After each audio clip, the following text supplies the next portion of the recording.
नमस्कार, मैं दीपक शर्मा और मेरे YouTube मंच पर आपका स्वागत है। दोस्तों, दिल्ली में जब से मोदी और अमित शाह की हुकूमत आई है, तब से ऐसा लगता है जैसे बीजेपी और अपोजिशन लीडर्स के बीच में टकराव कुछ ज़्यादा ही बढ़ गया है। विपक्ष के बात बात पर सरकार जो है मुकदमा दर्ज करा देती है, विरोध करने पर गिरफ्तार कर लेती है, छापे डलवा देती है, CBI ED छोड़ देती है, जेल की सलाखों के पीछे नेताओं को ढक देती है। और आज की तारीख में ये जो टकराव है, मोदी वर्सेस ममता या वर्सेस उद्धव ठाकरे या वर्सेस केजरीवाल या वर्सेस शरद पवार या वर्सेस KCR, ये इतना ज़्यादा है कि 26 जनवरी के दिन देश के सबसे बड़े त्यौहार के मौके पर भी आज अपोजिशन और सरकार गवर्नमेंट के बीच में जो टकराव दिखा वो ऐतिहासिक था। ऐसा पहले कभी नहीं हुआ है। 26 जनवरी के दिन भी जैसे लग रहा था कि देश किसी और दिशा की तरफ आगे बढ़ रहा है। और कभी कभी ऐसा लगता है, जी घबराता है कि कहीं देश की सियासत की गाड़ी पटरी से ना उतर जाए, कहीं ऐसा ना हो कि इमरजेंसी जैसी स्थिति आ जाए।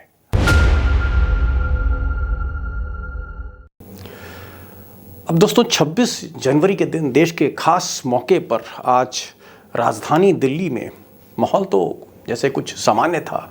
वही परेड थी, राष्ट्रपति की सलामी थी, वही करतब थे, वही तिरंगे थे। लेकिन इन सब के दूर दिल्ली से बाहर जो कुछ हो रहा था वो सामान्य नहीं था। मिसाल के तौर पर हैदराबाद में जहां राज्यपाल जो मोदी की बड़ी खास हैं, जब वो सलामी ले रही थी तिरंगे की, वहां पर मुख्यमंत्री मौजूद नहीं थे। जी हाँ, मुख्यमंत्री KCR नहीं थे। KCR ने मौके को जानबूझकर स्किप किया और वो कहीं और 26 जनवरी मना रहे थे। कल्पना करिए, राज्यपाल और मुख्यमंत्री एक तिरंगे के नीचे नहीं आ रहे हैं। और अगर आप दिल्ली चले, वापस दिल्ली आए, तो केजरीवाल साहब की जो स्पीच थी, जो तकरीर थी 26 जनवरी के दिन रिपब्लिक डे पे, मोदी का जैसे बैंड बजा दिया हो। रिपब्लिक डे नहीं हो रहा हो, जैसे कोई बहुत जबरदस्त चुनावी रैली हो रही हो। मुख्यमंत्री ने जवाब दिया, जी इसलिए बुलाना चाहते हैं। गवर्नर कहता है मेरे को ये कारण मंजूर नहीं है, सत्र नहीं बुलाया जाएगा। ये जनतंत्र नहीं है, ये तो जनतंत्र का मजाक उड़ाया जा रहा है। एक तरह से एक व्यक्ति विशेष के अंदर जनतंत्र को गुलाम बना दिया गया है। और उधर कोलकाता में गणतंत्र दिवस के मौके पर ममता बनर्जी ने गणतंत्र बचाने की ही दुहाई करी। उन्होंने कहा कि लोकतंत्र को हर कीमत पर बचाना होगा। इशारा मोदी की तरफ था, बीजेपी की तरफ था। और अगर हम तमिलनाडु जाते हैं, दूर दक्षिण में, तो वहाँ पर जो मोदी जी के सबसे खास व्यक्ति जो गवर्नर हैं, आनंद रवि, इनका एक फंक्शन था 26 जनवरी का, जिसका बॉयकॉट DMK ने कर दिया, कांग्रेस ने कर दिया। विपक्ष का ये कहना है कि मोदी जी के जो गवर्नर हैं ये संविधान विरोधी हैं, इनको जरा भी संविधान का सम्मान करना नहीं आता। एक बड़ा स्टेटमेंट 26 जनवरी पर। और अगर हम कांग्रेस की बात करें, देश की सबसे बड़ी विपक्षी पार्टी की, तो कांग्रेस अध्यक्ष खड़गे साहब ने तो सारे रिकॉर्ड ही तोड़ दिए। और उन्होंने जो बोला, मुझे लगता है कि 26 जनवरी के मौके पर शायद ही कभी किसी नेता ने, विपक्षी नेता ने सरकार की ऐसी खिंचाई की होगी। संस्थाओं का दुरुपयोग कर विपक्ष को डराते धमकाते हैं, झूठे मुकदमों के फंसाने की कोशिश करते हैं। अब दोस्तों, ये जो टकराव है मोदी जी में और अपोजिशन लीडर्स में, इसके पीछे कारण क्या हैं, क्या वजह हैं जो ये टकराव हो रहा है, और मोदी जी का मकसद क्या है? आखिर इस टकराव से वो अचीव क्या करना चाहते हैं, उनका उद्देश्य क्या है, उनका टारगेट क्या है, वो भी मैं बताऊंगा। और मैं ये भी बताऊंगा कि ये झगड़ा अगर और बढ़ा और देश में बेचैनी का माहौल और बढ़ता है, नफरत का माहौल और बढ़ता है, तो फिर हिंदुस्तान का होगा क्या?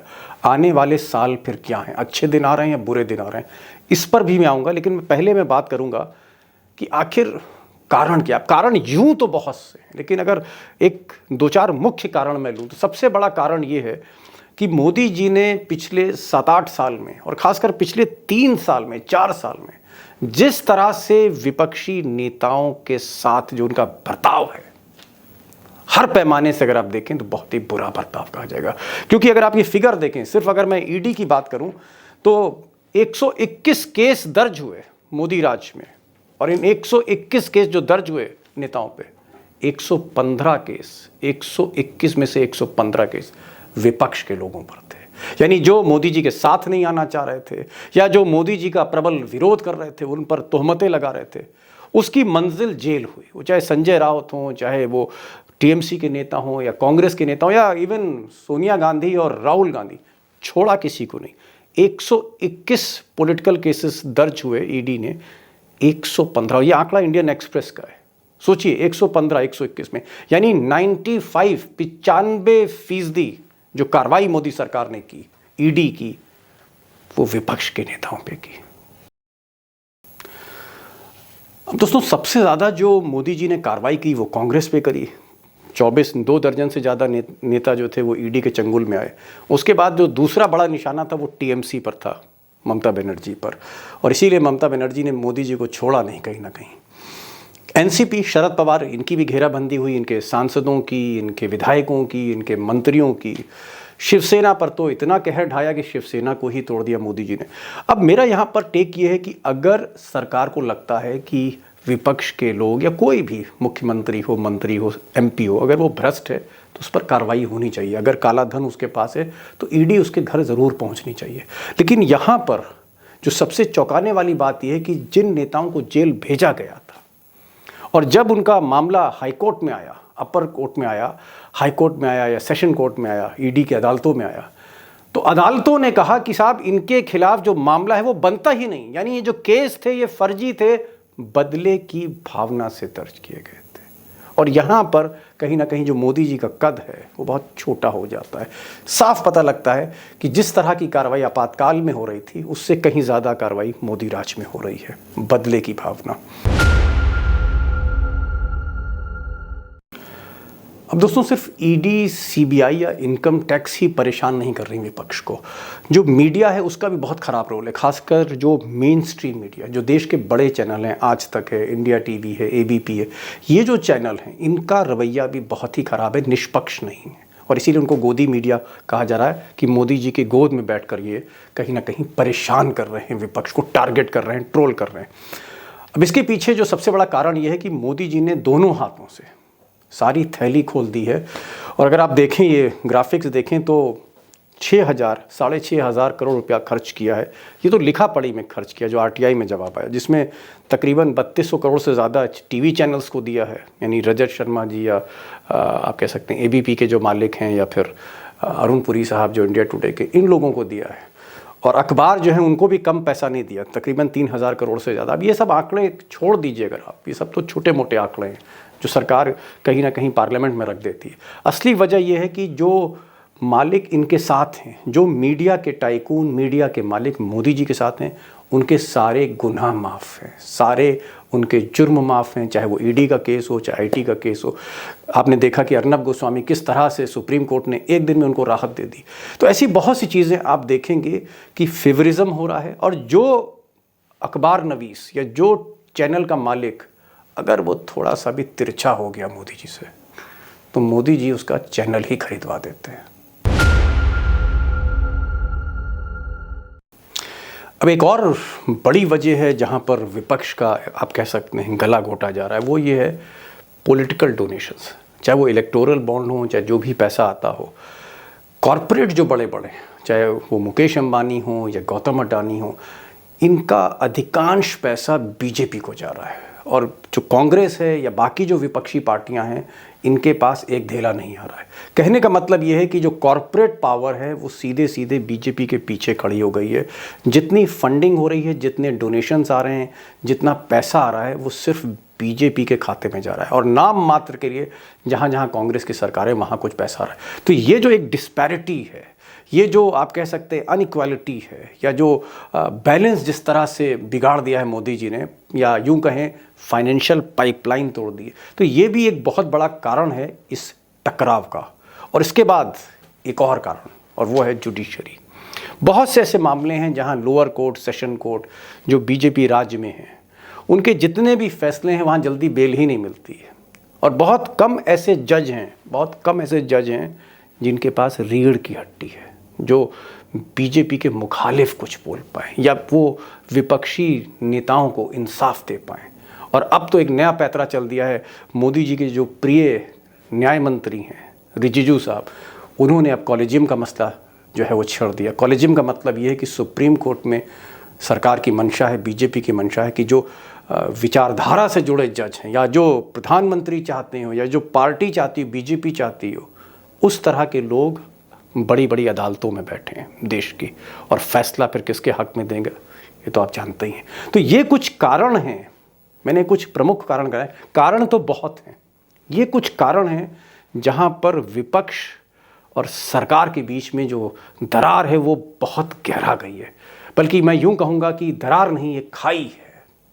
और ऐसा लगता है कि शायद ये जो घमासान है 2024 के इलेक्शन को लेकर और ज़्यादा बढ़ेगी, और शायद ये घमासान देश के लिए अच्छा नहीं है।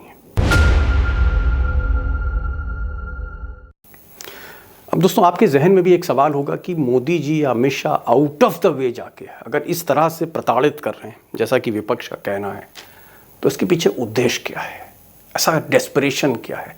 ऐसी कौन सी मजबूरी है कि मोदी जी ने सारे नियम ताक पर रख दिए हैं और पीछे पड़ गए हैं विपक्ष के, रीजनल पार्टीज़ के, कांग्रेस के? कांग्रेस मुक्त भारत चाहते हैं, विपक्ष मुक्त भारत चाहते हैं। नड्डा साहब तो कह ही चुके हैं पटना में कि जितनी रीजनल पार्टी सब खत्म हो जाएंगी। इसके पीछे जो एक मुख्य कारण है, प्रमुख कारण है, वो ये है कि 2025 में आरएसएस के 100 साल पूरे हो रहे हैं और मोदी जी चाहते हैं, आरएसएस चाहता है कि हर कीमत पर चुनाव जीता जाए। और इस चुनाव जीतने की बाजी को लेकर ही आप देख रहे हैं कि विपक्ष की रीढ़ तोड़ी जा रही है। वो सारे फैसले किए जा रहे हैं जो कहीं ना कहीं बीजेपी को फेवर करते हैं और विपक्ष को कमज़ोर करते हो। चाहे वो अनाज बांटने की बात हो, चाहे वो मीडिया को कंट्रोल करने की बात हो, चाहे वो जुडिशरी को हाथ में लेने की बात हो, चाहे वो कॉरपोरेट पावर अपनी मुट्ठी में बंद करने की बात हो। ये सारे फैसले इसलिए हो रहे हैं कि बीजेपी, मोदी जी हर कीमत पर चुनाव जीतना चाहती है। 2024 में बीजेपी, मोदी जी तीसरी बार लौटना चाहते हैं कि 100 साल जब 2025 में पूरे हों तो कुछ अजीबोगरीब या आप कह सकते हैं ऐतिहासिक फैसले वो बीजेपी लेगी। आपको भी पता है कि फिर क्या फैसले होंगे 2025 में जब 100 साल मनाए जाएंगे। हो सकता है कि बच्चों की जितनी किताबें हाथ में हैं वो सब बदल दी जाए, उसका कोर्स बदल दिया जाए, सिलेबस बदल दिया जाए। ये भी हो सकता है कि संविधान की कई संस्थाएं उनको नए तरीके से परिभाषित किया जाए, और ये भी हो सकता है कि ये देश हिंदू राष्ट्र हो जाए, इसकी भी बात चल रही है। तो बहुत सी ऐसी चीज़ें हैं ऐतिहासिक जो वो डिक्लेयर करना चाहते हैं 2025 में, और इसलिए इस चुनाव को हर कीमत पर उन्हें जीतना है, और इसी वजह से शायद ये टकराव बढ़ता जा रहा है।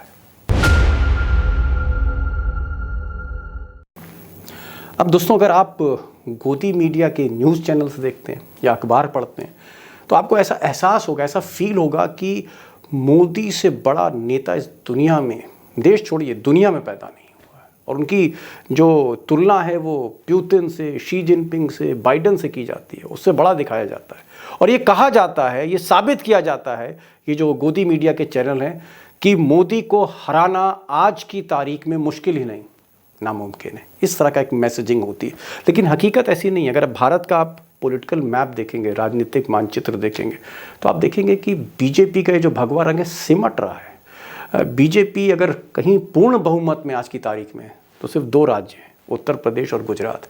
कहीं पर साझे की सरकार है, कहीं पर सरकार गिरा के तोड़ के अपनी सरकार बना ली है। और अगर आप पूरा का पूरा अगर आप रोड मैप देखें तो मोदी के लिए 2024 में वापसी आसान नहीं है, जैसा कि गोदी मीडिया बताती है। और सबसे बड़ी चीज़ ये है कि कहीं ना कहीं ब्रांड इक्विटी भी मोदी की नीचे आई है। गुजरात के बाहर जिस तरह से हिमाचल का चुनाव वो हारे, जिस तरह से आपने एमसीडी के चुनाव में देखा कि क्या हश्र हुआ बीजेपी का, या जितने भी बाई इलेक्शंस हुए, ज़्यादातर बाई इलेक्शंस जो देश में हुए हैं हाल फिलहाल में, बीजेपी हारी है और बुरी तरह हारी है। कहने का मतलब ये है कि जो परसेप्शन बनाया जा रहा है, जो तस्वीर बनाई जा रही है कि मोदी है तो मुमकिन है, ये दरअसल एकदम अलग है। और मिसाल के तौर पर अगर मैं ताज़ी मिसाल देना चाहूँ तो शाहरुख खान साहब की जो फिल्म ही आप देख लीजिए, पठान, ऐसा लग रहा था कि फिल्म चलेगी ही नहीं। इस फिल्म का ऐसा लग रहा था घर घर में विरोध हो रहा है, गली गली विरोध हो रहा है, सड़क सड़क विरोध हो रहा है। और विरोध दिखाया गया, गोदी मीडिया पे 24 घंटे दिखाया गया, डिबेट्स हुए कि साहब गाना गलत है, फिल्म को सेंसर कर देना चाहिए। मंत्री बीजेपी के सब प्रचार कर रहे थे, कह रहे थे कि ये फिल्म नहीं चलने देंगे। हुआ क्या, जिस दिन फिल्म आई शाहरुख खान की वापसी हो गई।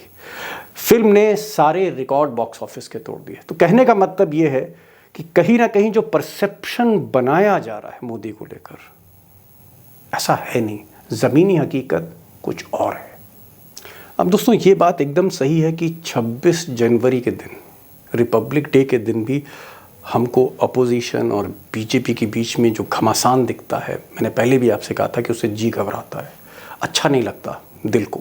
क्योंकि जो पॉलिटिकल क्लास है, अगर वो इस तरह से एक दूसरे की खून की प्यासी हो जाएगी या इस तरह से आपस में भिड़ जाएगी, तो इससे देश का जो एक सिस्टम है, जो पॉलिटिकल इकोसिस्टम है, उस पर भारी असर पड़ेगा और कहीं ना कहीं देश की जो गाड़ी है पटरी से उतर सकती है। और मुझे यहाँ पर लगता है कि जो सबसे बड़ा जो जजमेंट है वो बीजेपी को नहीं लेना है, वो अदालत को नहीं लेना है, वो मीडिया को नहीं लेना है, वो कॉरपोरेट को नहीं लेना है। सबसे बड़ा जजमेंट जो 2024 का है, जो तय करेगा मुस्तकबिल मोदी का क्या है, वो आपको लेना है, आपको डिसाइड करना है। वो जो कलेक्टिव विजडम देश की, वो डिसाइड करेगी कि मोदी को तीसरी बार लाएं। क्या वो वाकई लोकतंत्र की रक्षा कर रहे हैं? क्या वाकई वो देश को महंगाई, बेरोजगारी से बाहर लेके जा रहे हैं? क्या वाकई उनके पास एक ऐसा ब्लूप्रिंट है, ऐसा विजन है कि वो चाइना को हिमालय के पीछे धकेल सकते हैं? क्या उनके पास ऐसा विजन है कि वो इस देश को मैन्युफैक्चरिंग हब बना सकते हैं, हमारे एक्सपोर्ट्स को आगे बढ़ा सकते हैं और हर हाथ पे एक रोज़गार दे सकते हैं? अगर ये देश को लगता है, आपको लगता है, तो आप मोदी जी के साथ जा सकते हैं, और नहीं लगता है तो फिर आपको एक विकल्प चुनना होगा। तो डिसाइड जो है वो अदालतें नहीं करेंगी, मीडिया नहीं करेगी, कॉर्पोरेट डिसाइड आप करेंगे। और इसलिए मैं चाहता हूँ कि सोचिए, रिएक्ट करिए, प्रतिक्रिया भेजिए और इस वीडियो को भी शेयर करिए। आवाज़, ये ख्याल, आपका ख्याल और मेरा ख्याल जो है ये और लोगों तक पहुँचे। इसलिए मेरी गुजारिश है, इसके वीडियो को व्हाट्सएप पे, फेसबुक पे, जहाँ भी आपको ज़रिया हो उसको शेयर करिए। और आखिर में मैं कहूँगा कि इस चैनल को सब्सक्राइब करिए, दोस्तों से कहिए सब्सक्रिप्शन बढ़े इसका और दूर तक आपकी आवाज़ जाए, क्योंकि आपके हौसलों से ये आवाज़ है। और बेल आइकॉन, इसको ज़रूर आप क्लिक करिए, नोटिफिकेशन वीडियो आपको सबसे पहले मिले। तो ये आज के वीडियो था। Happy Republic day. और मायूस होने की कोई बात नहीं है। मुझे लगता है पठान फिल्म ने एक नई राह दिखाई है कि देश कुछ और सोच रहा है। देश वो नहीं सोच रहा है जो गोदी मीडिया दिखा रही। इस पर हमें भरोसा करना चाहिए। फिर मिलते हैं एक नए वीडियो के साथ, तब तक के लिए नमस्कार।